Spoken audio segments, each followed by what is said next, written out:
नमस्कार दोस्तों, मैं पंकज मेहरा एक बार फिर से आपका हार्दिक स्वागत करता हूं आपके अपने YouTube channel BRD English plus पे। दोस्तों हम लोगों ने जो अभी तक किए थे दैट वाज प्रैक्टिस एट 13 और अब से आज हम जो करेंगे दैट इज़ 14। थोड़ा सा डिले हो गया है मैं मानता हूं, लेकिन इसमें कंटेंट अच्छा है। ये मैंने आपको PDF पहले ही प्रोवाइड करवा दी थी बहुत सारे ग्रुप में और अपने टेलीग्राम ग्रुप पे। तो आज अब बिना टाइम वेस्ट किए फटाफट से वीडियो स्टार्ट करते हैं। वीडियो स्टार्ट करने से पहले फटाफट से वीडियो को लाइक कर दे, शेयर कर दे अपने फ्रेंड्स में, एयरफोर्स एस्पिरेंट्स में, और चैनल पे नए हैं तो प्लीज़ चैनल को सब्सक्राइब कर दे। तो देखो दोस्तों, जो लास्ट मैंने क्वेश्चन ऑफ द डे दिया था it was related to pronouns, कि प्रोनाउंस का ऑर्डर क्या होता है। तो दोस्तों आपको पता होना चाहिए प्रोनाउंस का जो ऑर्डर होता है वो 2-3-1 होता है, राइट दोस्तों।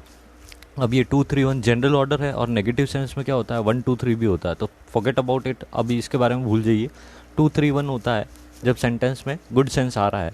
तो ये आपको ध्यान रखना है, ये अगर सब्जेक्टिव या नॉमिनेटिव केस में है मतलब तब भी यूज़ करेंगे, सब्जेक्ट की जगह है तब भी।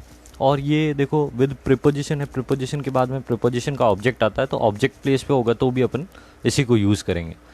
ठीक है दोस्तों, तो अब मैं समझाना क्या चाह रहा हूँ कि सिंस अपन ऑब्जेक्टिव केस में भी 2-3-1 ही फॉलो करेंगे, तो आप देखते हो आई एंड मार्क, आई जो कि फर्स्ट पर्सन है एंड मार्क जो कि क्या है थर्ड पर्सन है।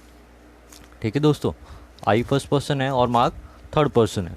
तो 2-3-1 में पहले 3 आएगा और फिर 1 आएगा। तो पहले 3 आएगा तो पहले मार्क आएगा एंड मी आएगा। तो मार्क एंड 2-3-1 का यूज़ करेंगे ना दोस्तों, तो mark and me it will B option D.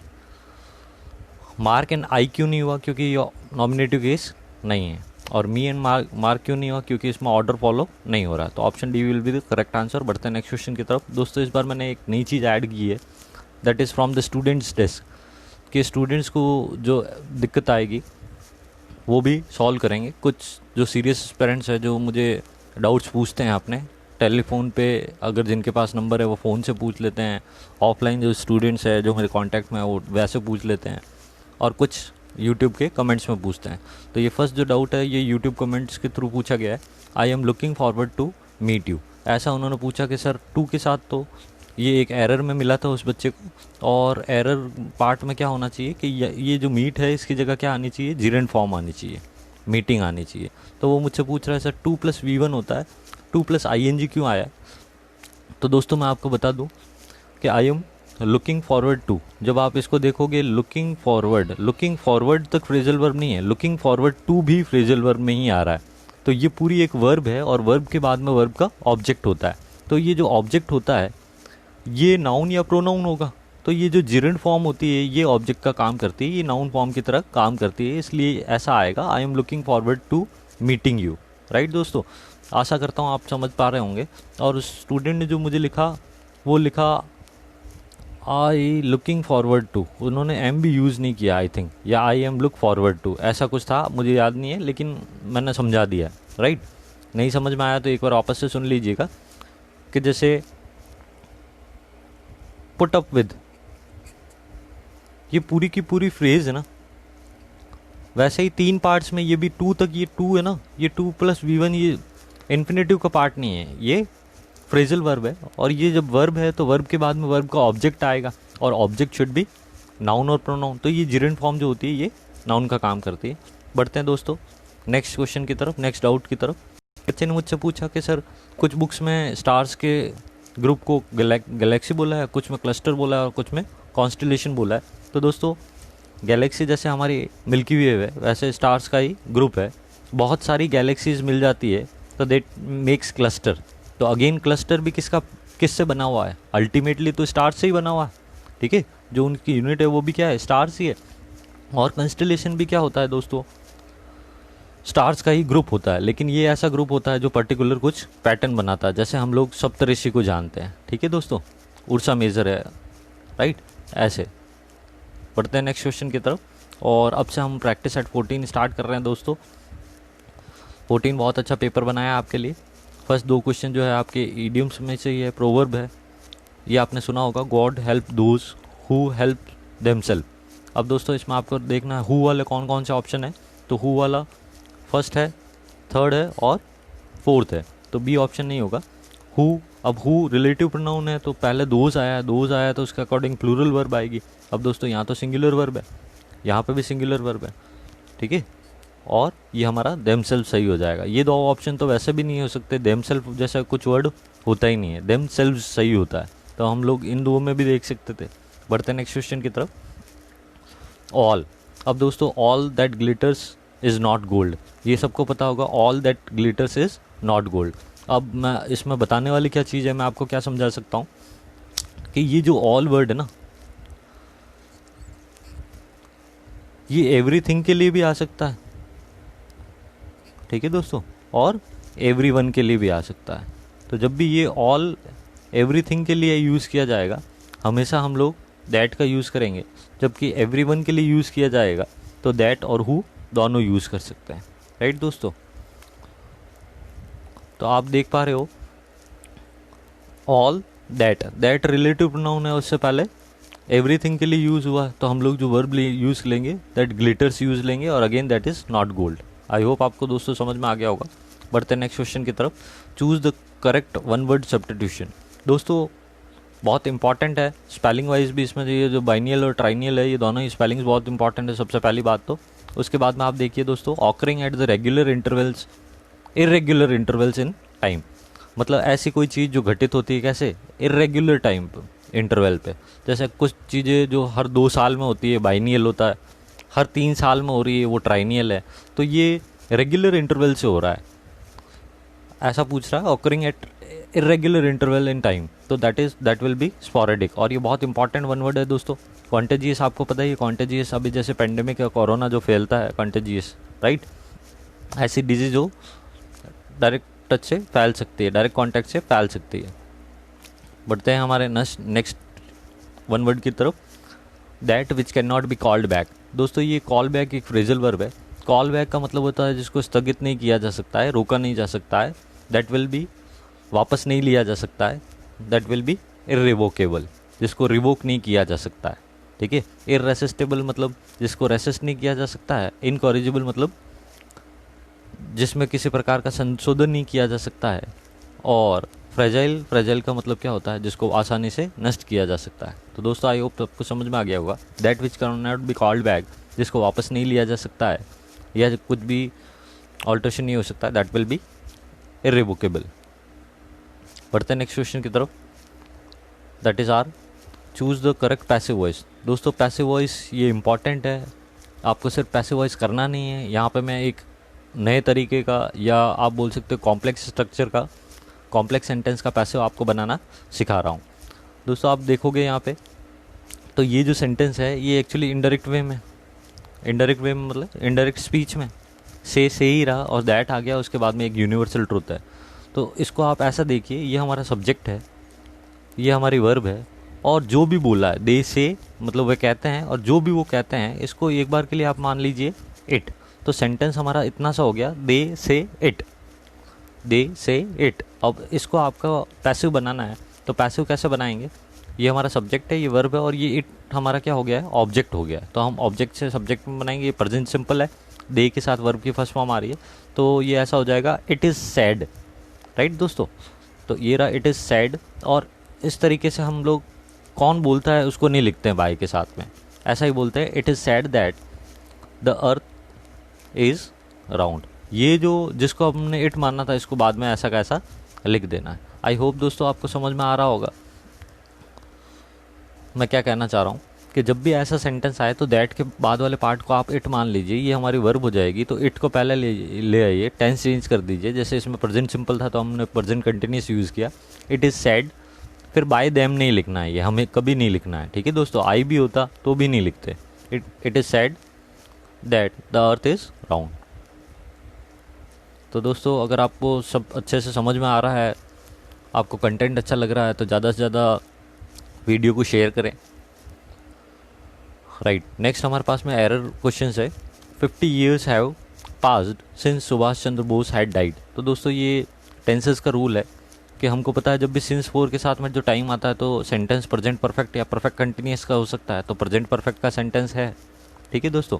लेकिन सिंस के बाद में जो टाइम दे रखा है, अगर ये किसी एक फ्रेज में हो तो उस फ्रेज का जो टेंस है it should be past simple, in past simple. और पास्ट सिंपल में अपन को पता है वर्ब की सेकंड फॉर्म यूज़ करते हैं, तो हमको सिंपली से हैड रिमूव करना है और sentence becomes 50 years have passed since Subhash Chandra Bose died.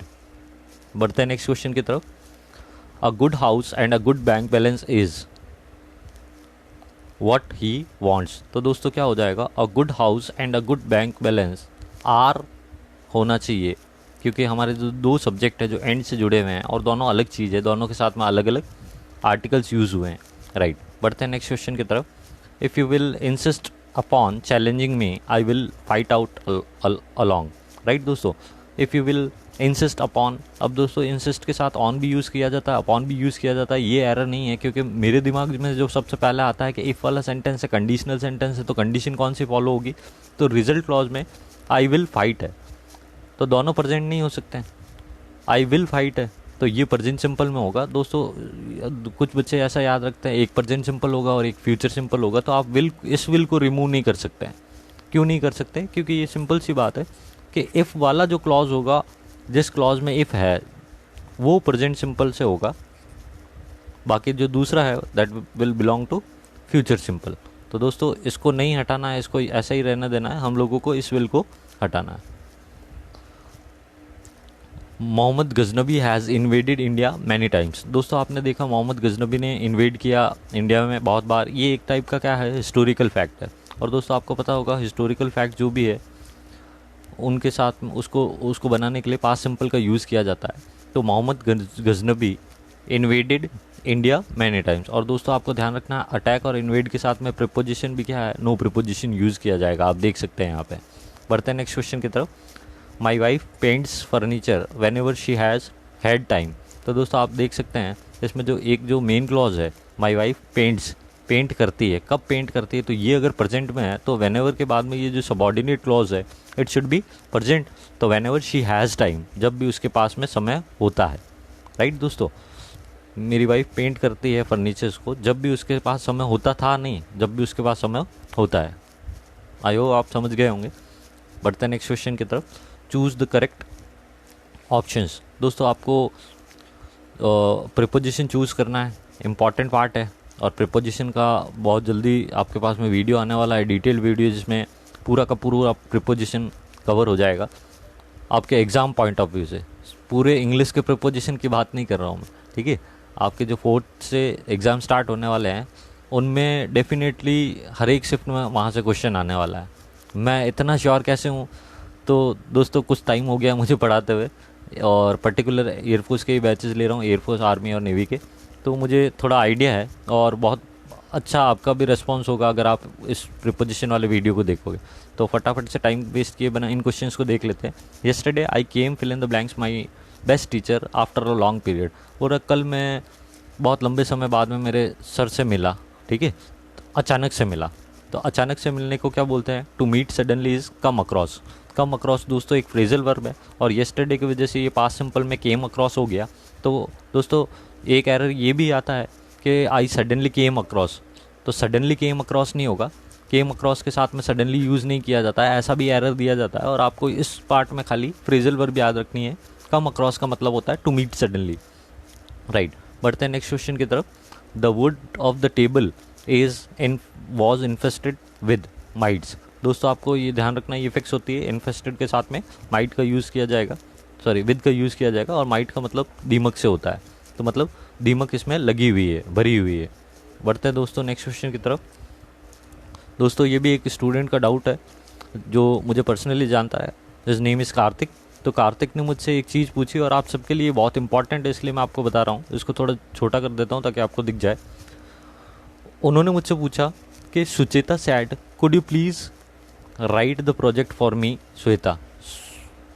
क्या बोल रहे हैं कि सुचेता जो है उसने किससे पूछा है, ये किससे बात बोली है, तो ये रिपोर्टेड स्पीच में यहाँ दे रखा है श्वेता, और उन्होंने क्या यूज़ किया है, प्लीज़ यूज़ किया है. तो देखो आप प्लीज़ देखते आपने चारों ऑप्शन में देखा होगा रिक्वेस्टेड रिक्वेस्टेड रिक्वेस्टेड है, तो इसका तो कुछ कर ही नहीं सकते. उन्होंने बताया. अब आपको पता है कि इम्पेरेटिव सेंटेंस में रिक्वेस्टेड के साथ टू आता है, लेकिन आप यहाँ सेंटेंस का स्ट्रक्चर देखोगे तो ये इंट्रोगेटिव है. ये स्ट्रक्चर क्या है, पहले हेल्पिंग वर्ब या मॉडल है, उसके बाद में सब्जेक्ट है. तो जब इंट्रोगेटिव है तब आप रिक्वेस्टेड के साथ टू नहीं यूज़ कर सकते, देन आपको रिक्वेस्टेड के साथ में इफ़ या वेदर का यूज़ करना पड़ेगा. और इसीलिए if she could please write the project for her, ऐसा होना चाहिए, तो b answer will be correct. दोस्तों आई होप आपको समझ में आ गया होगा कि ए क्यों नहीं हुआ। सी और डी की तो अपन बात ही नहीं कर रहे हैं, हम बोल रहे हैं ये क्यों नहीं हुआ। तो ये कंस्ट्रक्शन जो है टू के साथ में V1 लगा के स्टार्ट करते हैं, ये इम्पेरेटिव होता सेंटेंस तो होता, अगर ये कुड यू नहीं होता ना, ये पार्ट नहीं होता, please write the project for me होता, तो हम कह सकते हैं कि ए ऑप्शन सही हो सकता था। अभी ये जैसा क्वेश्चन है, कुड यू प्लीज़ है, उस कंडीशन में अभी ऑप्शन बी बिल्कुल सही है। आई होप दोस्तों आपको समझ में आया होगा। ये छोटी छोटी बातें हैं लेकिन बहुत कन्फ्यूजिंग है, बहुत इंपॉर्टेंट है। ठीक है दोस्तों, तो बढ़ते हैं नेक्स्ट क्वेश्चन की तरफ। Choose the correct synonym. अब दोस्तों करेक्ट सिनोनिम में आप देखोगे मीगर है, मीगर बहुत बार वर्ड पूछा गया है। मीगर का मतलब क्या होता है? मीगर का मतलब होता है ट्राइवियल जैसा, बहुत कम या तुच्छ। ठीक है, तो दोस्तों यहाँ स्मॉल साइज से नहीं है, स्मॉल क्वांटिटी में, राइट। आगे बढ़ते हैं तो हम देखते हैं क्लैंडस्टाइन। दोस्तों क्लैंडस्टाइन का मतलब छुपाने से है, टू हाइड समथिंग से है। तो सीक्रेट जो है, कोवर्ट जो है और फर्टिव जो है, all these are the synonym of clandestine. Next हमारे पास में दो एंटोनिम्स है। एंटोनिम एक तो है हमारे पास में फीबल। दोस्तों फीबल का मतलब होता है वीक। अब वीक का मतलब कमज़ोर हो गया, तो ये तो इसका सिनोनिम हो गया। और इसका एंटोनिम क्या हो जाएगा? स्टर्जी। स्टर्जी का मतलब होता है स्ट्रॉन्ग। ठीक है दोस्तों, यूनिक आपको पता ही है, अद्वितीय, और सॉफ्ट पता है आपको, कोमल। नेक्स्ट है हमारे पास में डोरमेंट। तो दोस्तों डोरमेंट क्या होता है? डोरमेंट होता है दोस्तों लेज़ी। ठीक है, तो लेज़ी इसका तो सिनोनिम हो गया, लेकिन हमको पूछा है एंटोनिम, तो ये दैट विल बी एक्टिव। और लैंकी का क्या मतलब होता है दोस्तों? लैंकी का मतलब लीन से है या थिन से है। पतले व्यक्ति को थिन को, या लीन पर्सन को, पतला से पर्सन को लैंकी बोला जाता है। तो आर करेक्ट आंसर डोरमेंट का एंटोनिम जो हो जाएगा दैट विल बी एक्टिव। बढ़ते हैं नेक्स्ट क्वेश्चन की तरफ, जो कि हमारा लास्ट ईडियम्स है।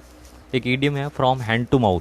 तो दोस्तों फ्रॉम हैंड टू माउथ जो है, इसका मतलब होता है to have just enough money to live and nothing extra. ठीक है, तो बस इतने ही पैसे होना जिससे जीवन का गुजारा हो सके, उसके अलावा कुछ नहीं होना। तो ऐसा किसी ऑप्शन में नहीं है। ब्रिटल नहीं है, ब्रिटल फ्रैगाइल जैसा है जिसको नष्ट किया जा सके, भंगुर। ठीक है, और डिफ़िकल्ट टू सॉल्व नहीं होगा, ना ही हमारे पास में ईजी टू सॉल्व होगा। It will be none of these. तो दोस्तों फ्रॉम हैंड टू माउथ का क्या मतलब होगा? To have just enough money to live, सिर्फ उतना ही पैसा होना जिससे हम, जितना हम जीवन चला पाएँ, एंड नथिंग एल्स। और लास्ट जो हमारा क्वेश्चन है that is born with the silver spoon. Born with silver spoon का मतलब है दोस्तों चांदी के चम्मच के साथ पैदा होना। इसका मतलब है बॉर्न इन रिच फैमिली। और दोस्तों आपको एक ये भी ध्यान रखना है, बॉर्न इन रिच फैमिली और बॉर्न ऑफ रिच पेरेंट्स। ठीक है दोस्तों, ये आपको ध्यान रखना है। बॉर्न इन, दोस्तों ये आज काम नहीं कर रहा है marker, born in rich family और बॉर्न ऑफ रिच पेरेंट्स। ठीक है दोस्तों, ये आपके प्रपोजिशन के हिसाब से इंपॉर्टेंट है। तो दोस्तों आज का वीडियो इतना ही है, और आज के हिसाब से आपको क्वेश्चन ऑफ द डे दिए हैं मैंने आपको। Number of the question of the days आज थोड़े ज़्यादा है। फटाफट से इसका स्क्रीनशॉट ले लीजिए और कमेंट सेक्शन में ज़रूर बताइएगा दोस्तों इनके आंसर्स क्या है। These are going to be very important for your upcoming exam. तो दोस्तों एक तो एरर है आपको दिया हुआ, और जो नेक्स्ट दो चीज़ें हैं दैट इज़ नेक्स्ट जो है दो वन वर्ड्स है आपके पास में, वन वर्ड सब्स्टिट्यूशन है। ठीक है, और एक आपको बताना है हैंगर और हैंगर के बीच में डिफरेंस, इनको बोलते हैं होमोफोन्स। आई होप दोस्तों आपने वीडियो को बहुत इन्जॉय किया होगा। इन्जॉय मतलब पढ़ने के हिसाब से। ठीक है, तो फटाफट से इसको शेयर कर दीजिए, लाइक कर दीजिए। मिलते हैं नेक्स्ट वीडियो में, तब तक के लिए जय हिंद, वंदे मातरम। Thank you.